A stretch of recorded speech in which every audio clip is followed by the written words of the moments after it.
Alors là c'est une opération délicate parce que l'instrument a été verni au tampon, c'est-à-dire à la main.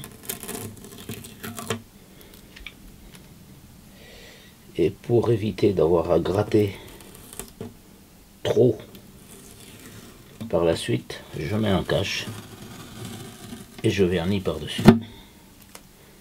Mais, il faut être hyper prudent de ne pas faire un éclat au bord.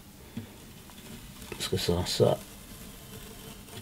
ça se verrait aussi.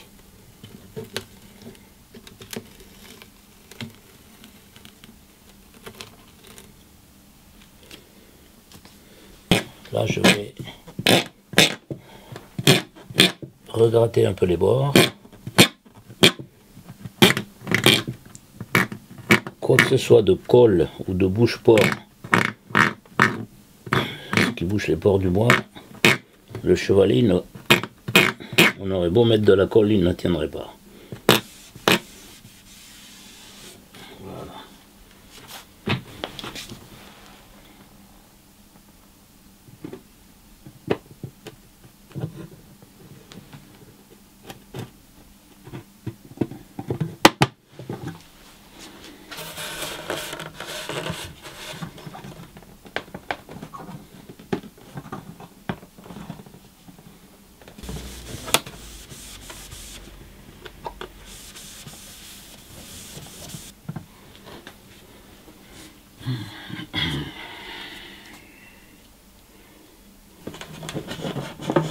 Je vais essayer de rentrer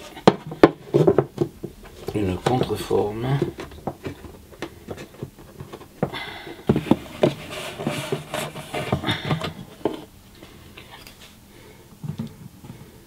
Alors pour certains qui verront cette vidéo, ils vont peut-être s'étonner que je mette des chevilles pour positionner le chevalet, mais ça c'est une technique qu'on fait en Espagne couramment pour positionner le chevalet sans risque de le voir twister au moment du serrage. Il peut glisser et là il ne glisse pas du tout.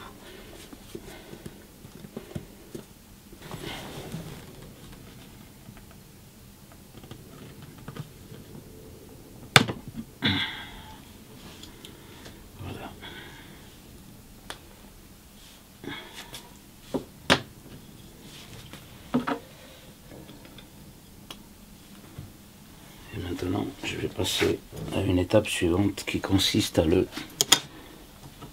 lui donner sa forme parfaite.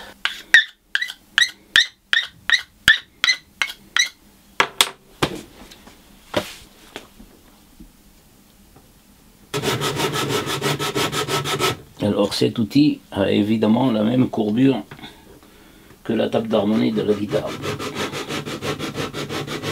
ce qui permet d'adapter parfaitement le chevalet d'une manière parfaite. Et là on s'aperçoit que il y a des endroits qui vont porter, d'autres qui méritent d'être encore accentués.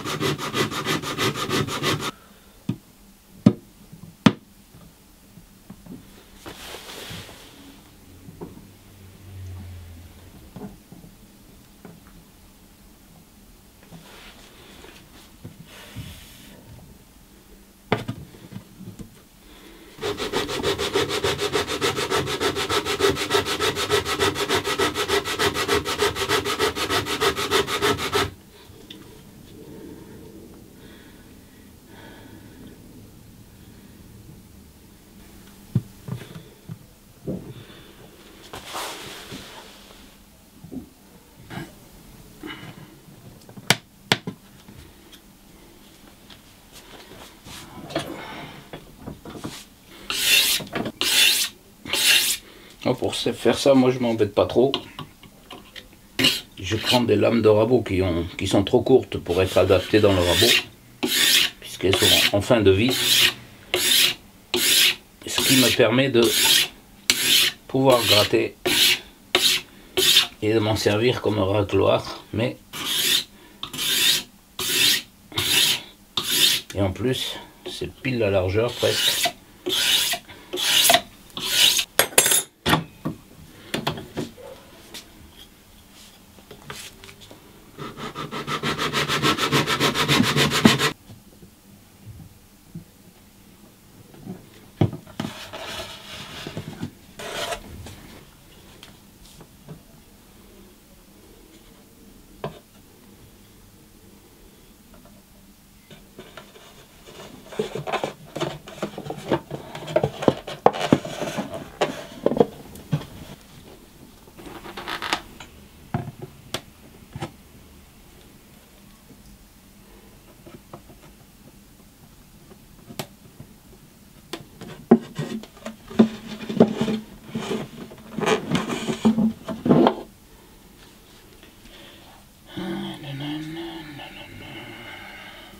Alors beaucoup d'amateurs qui se mettent à faire des guitares, ils font toute la guitare et au moment de coller le chevalet, ils n'ont pas fabriqué ça.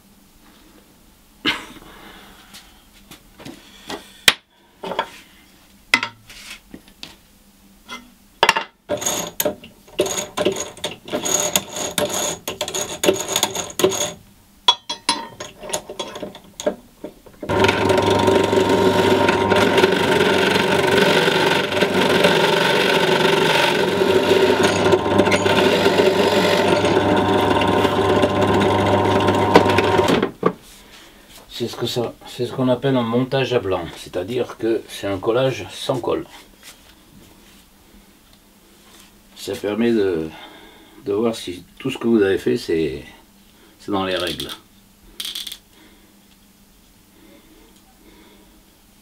Alors, il est évident que toutes les parties que je viens de faire là, pour certains qui font ça, ça ira beaucoup moins vite que moi. Hein.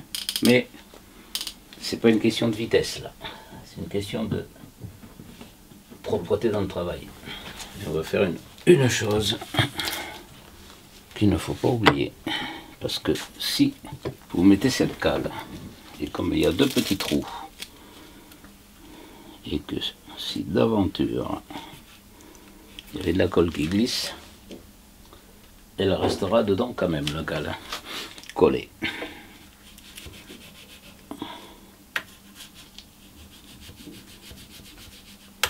Et donc là je mets un double face. Et là,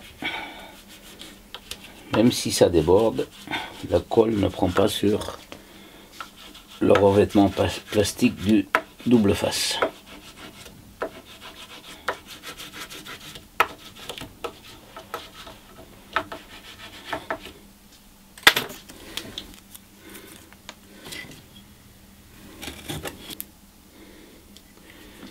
Et ben voilà.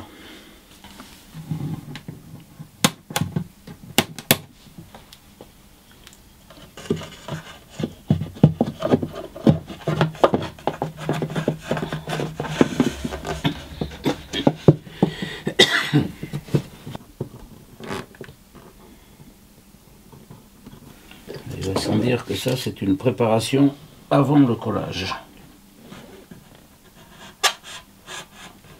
Mais ça n'a rien d'évident de passer la main, maintenir la cale, passer un serre-joint avec la main à l'intérieur.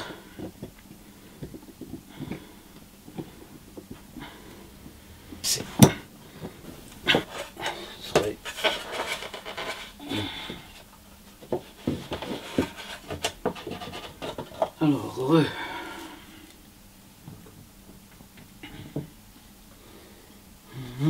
je vais peut-être regarder ici. Non, ça devrait aller.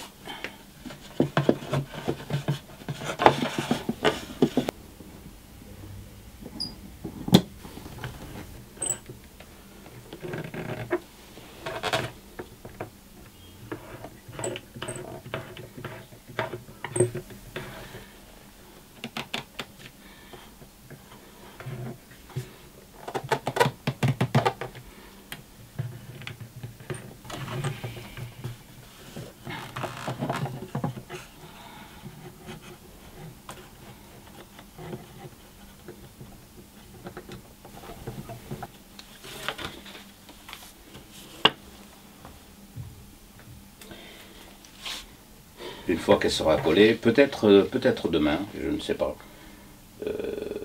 Il faut voir, c'est le temps qui décide là.